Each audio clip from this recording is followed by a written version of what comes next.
پر اس کتاب کا نزول فرمایا جس دل کو نبی بننے سے پہلے 2 مرتبہ اس نبی آخر الزمان کا سینہ چاک کر کے نکالا گیا، سونے کے برتن میں رکھا گیا، آب زمزم سے اس کو غسل دے کر کے دنیاوی آلائشوں سے پاک کیا گیا، اور مستقبل میں اس کے اوپر اقرا بسم ربک الذی خلق کی شکل میں قرآن مجید کی جو ابتدا ہونے والی تھی اس کے لیے اس کے دل کو تیار کیا گیا۔ تو اس رب کائنات نے اس کتاب کو نازل فرمایا جس رب کائنات نے نبی آخر الزمان کے اوپر اپنے انعامات کیے، اس کو اتنے اختیارات دیے کہ وہ اشارہ کر دے تو چاند کے 2 ٹکڑے ہو جائیں، اس کو آخری نبی بنایا، اس کو معجزات دیے گئے، اس کو سارے کے سارے رسولوں کا اور نبیوں کا سردار بنایا گیا۔ اس کے بارے میں یہ بات برحق کر دی گئی کہ قبر میں تدفین کے بعد جو 3 سوالات ہوں گے ان میں سے ایک سوال اس نبی کے بارے میں ہوگا۔ یہی اتنا نہیں، اس کتاب کے نزول کے لیے رب کائنات نے دنیا کی جامع ترین، مقدس ترین، بابرکت زبان عربی زبان کا انتخاب کیا، جس زبان کے مد مقابل رہتی دنیا تک کوئی دوسری زبان غلبہ حاصل نہیں کر سکتی۔ اس زبان کی چاشنی، اس کی جامعیت، اس زبان کی حاکمیت اور اس زبان کے اندر پائے جانے والے اصول و ضوابط جتنے مضبوط ہیں اتنے مضبوط دنیا کی کسی زبان کے اصول و ضوابط نہیں ہو سکتے۔ اللہ رب العالمین نے اس زبان کا انتخاب فرمایا۔ تو قرآن مجید کے ساتھ نصح و خیرخواہی کا اعتقاد یہ ہے کہ ہم قرآن مجید کے حقوق کو ادا کریں، قرآن مجید کے مطابق چلیں، قرآن مجید نے جو کچھ کہہ دیا اس کو حرف آخر سمجھا جائے، اس کے مطابق چلنے کی کوشش کی جائے، اور جن چیزوں سے روک دیا ان چیزوں سے اپنے آپ کو دور رکھا جائے۔ جب صحابہ کرام نے اللہ کے نبی صلی اللہ علیہ وسلم کے اخلاق کریمانہ کے بارے میں ہماری ماں عائشہ صدیقہ رضی اللہ تعالیٰ سے سوال کیا کہ ہمیں رسول اکرم صلی اللہ علیہ وسلم کے اخلاقیات کے بارے میں بتائیں، تو انہوں نے فرمایا کان خلقہ القرآن، کہ آپ کے اخلاقیات یہ قرآن مجید کی چلتی پھرتی تصویر تھے۔ قرآن مجید نے توحید کا جو درس دے دیا اس کی مکمل تنفیذ رسول اکرم صلی اللہ علیہ وسلم کی زندگی اور آپ کے ساتھیوں کی زندگی میں تلاش کی جا سکتی ہے۔ قرآن مجید نے دنیاوی ترقی کے لیے جو کچھ بتا دیا وہ ساری کی ساری چیزیں ہمارے لیے رشد و ہدایت اور دنیا میں کامیاب ہونے کا ذریعہ ہے۔ لہذا اس قرآن مجید پر اسی طریقے سے ایمان رکھا جائے جیسے صحابہ کرام نے اس پر ایمان رکھا، اس کے مطابق چلے، اس پر عمل کیا۔ اور مسند احمد کی وہ روایت جس میں اللہ کے نبی صلی اللہ علیہ وسلم سے قرآن مجید کو سیکھنے کے بارے میں صحابہ کرام ذکر کرتے ہیں کہ ہم قرآن مجید کی 10 آیتوں کو پہلے پڑھنا سیکھتے تھے، پھر اس کو یاد کرتے تھے، پھر اس کے مفہوم کو سمجھتے تھے، پھر اس کے مطابق عمل کر لیتے تھے، جب اگلی 10 آیتوں کو سیکھا جاتا تھا۔ قرآن مجید کے بارے میں ایک ترتیب بنائی جائے، یہ بھی قرآن مجید کے ساتھ نصح و خیرخواہی کا ایک جذبہ ہے، ایک تقاضا ہے۔ اور اس کے بعد آگے فرمایا وَلِرَسُولِهِ، اپنے رسول کے ساتھ نصح و خیرخواہی، یعنی صرف نبی آخر الزمان کی پیروی کی جائے، توحید اتباع کے مکمل تقاضوں کو سمجھا جائے، اس کے مطابق زندگی کو ڈھالا جائے۔ یہ توحید اتباع یعنی اتباع کو رسول اکرم صلی اللہ علیہ وسلم کے ساتھ خاص کرنا، بعض علماء کرام کے مطابق یہ توحید کی 4تھی قسم ہے۔ اس کے بغیر کوئی مسلمان نہیں ہو سکتا۔ اگر کوئی شخص یہ دعویٰ کرے کہ نبی آخر الزمان کے فرامین اپنی جگہ پر، لیکن ہمارے امام نے ایسا کہہ دیا، ہمارا مفتی ایسا فتویٰ دیتا ہے، ہمارے مدرسے میں یہ تعلیم دی جاتی ہے، اور قرآن و سنت کے خلاف اور نبی آخر الزمان کی پیروی کے تقاضوں کے خلاف کوئی بات کی جاتی ہے تو گویا ہم نے اپنے نبی کے ساتھ انصاف نہیں کیا۔ اس طرح کی عبادتیں اور اس طرح کے اصول موجود ہیں کہ اگر ہمارے امام کی بات ہمارے نبی سے ٹکرا جائے تو امام کی بات کو لیا جائے گا، نبی کی بات کی توجیہ و تعویل کی جائے گی، تعویل ہو جاتی ہے تو ٹھیک ہے ورنہ اس کو چھوڑ دیا جائے گا، لیکن امام کے ساتھ کسی انداز کی ناانصافی نہ کی جائے۔ نعوذ باللہ من ذالک، یہ اس انداز کے اعتقادات نے ہمیں تقلید شخصی کے چوہڑ میں پھنسا کر کے ہمارے توحید اتباع اور نبی آخر الزمان کے ساتھ نصح و خیر خواہی کے جذبے کو تباہ و برباد کر کے دیا۔ تو اللہ کے نبی صلی اللہ علیہ وسلم کے ساتھ نصح و خیر خواہی کا مفہوم یہ ہے کہ آپ نے جو کچھ حکم دے دیا اس کو اپنا لیا جائے، جن چیزوں سے روک دیا ان چیزوں سے دوری اختیار کی جائے، اور اللہ رب العالمین کی عبادت کے لیے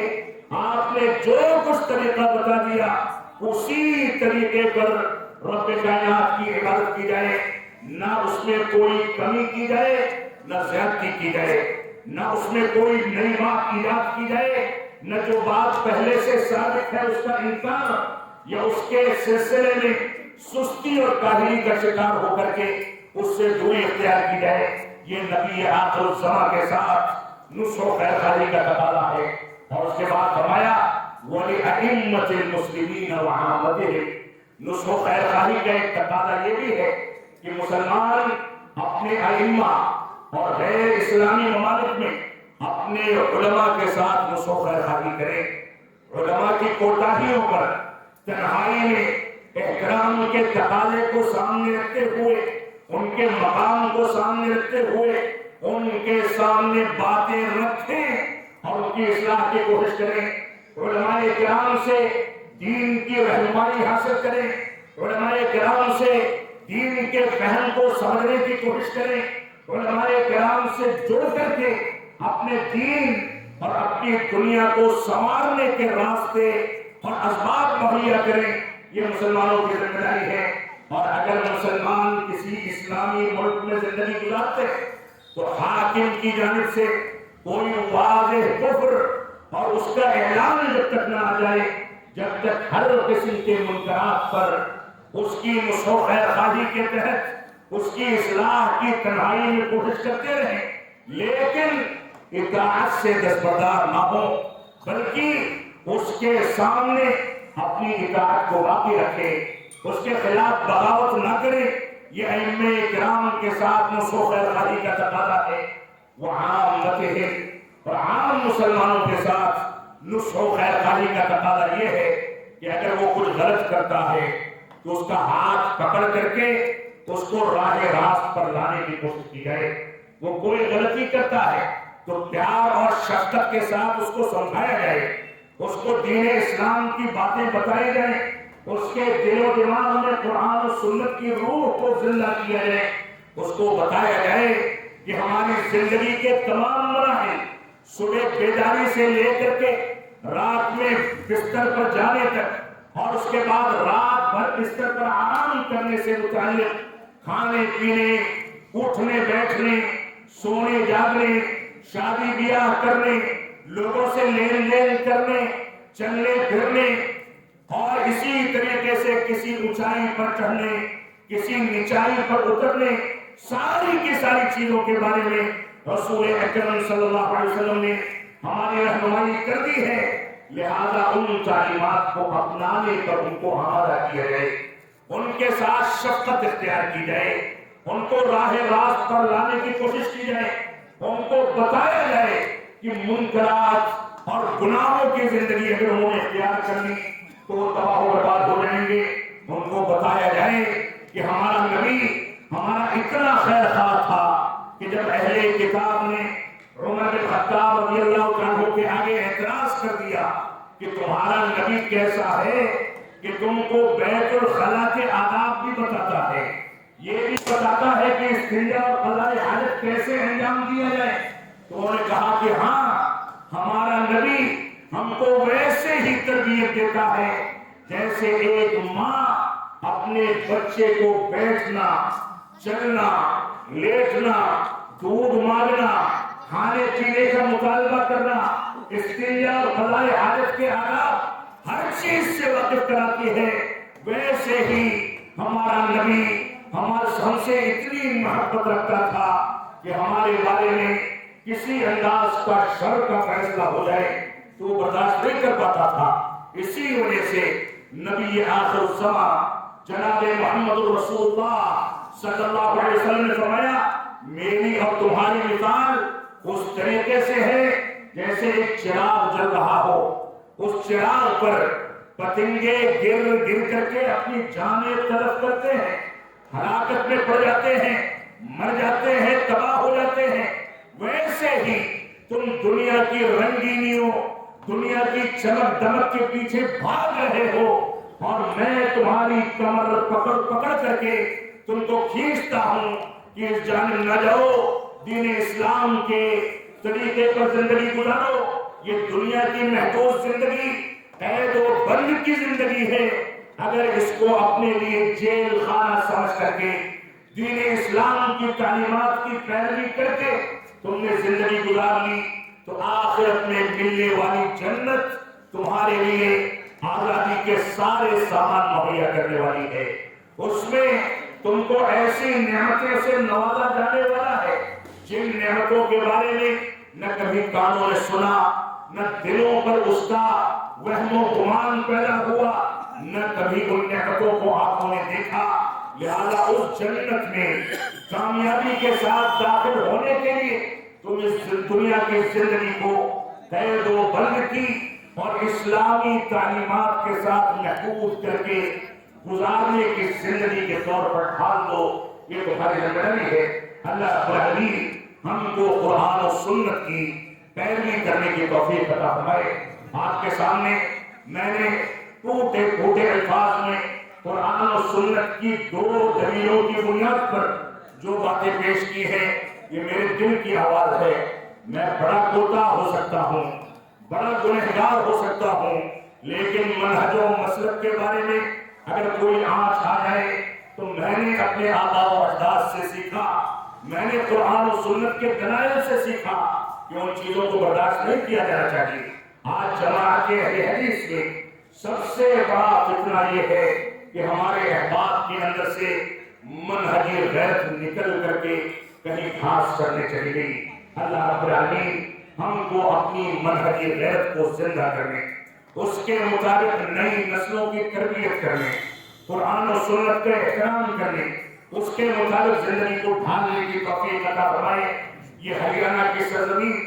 جس سے ماضی میں ہمارے اسلاف نے اس کو آسودہ کیا, یہاں پر لوگوں کو بلا کر کے سیراب کیا, علم حدیث کے سرچشمے یہاں سے پھوٹے,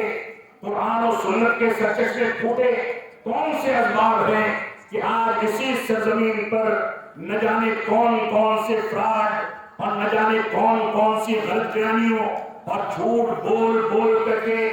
مسجدوں اور مدرسوں کے نام پر تعاون اکٹھا کرنے کے بے شمار واقعات ساری دنیا سے, یہ سارے ہندوستان سے ہمارے سامنے آتے ہیں. معاف فرمائیں گے, یہ عیب کی بات ہے, اعلان نہیں کہی جانی چاہیے, لیکن یہ ناسور اتنا پھیلتا جا رہا ہے. صرف اسی سرزمین پر نہیں, سارے ہندوستان پر یہ ناسور اگر ایسے ہی پھیلتا رہا تو معاف فرمائیں گے یہ جماعت تباہ و برباد ہو جائے گی. اس کو بچانے والے آنسو بہاتے رہیں گے, کوئی سہارا اور سرا نہیں مل پائے گا. اللہ رب العالمین ہم کو اپنی منہج غیرت کو زندہ کرنے اور اس منہج غیرت کے تقاضوں میں سے بنیادی تقاضے دینداری کو اپنانے سے اپنے آپ کو متصف کرنے کی توفیق عطا فرمائے. ہم جب تک جئیں تب تک اسلام پر جئیں, جب ہمارا خاتمہ ہو تو ایمان پر ہو. وصلی اللہ علی نبینا محمد وعلی آلہ وصحبہ وسلم. والسلام علیکم ورحمۃ اللہ وبرکاتہ.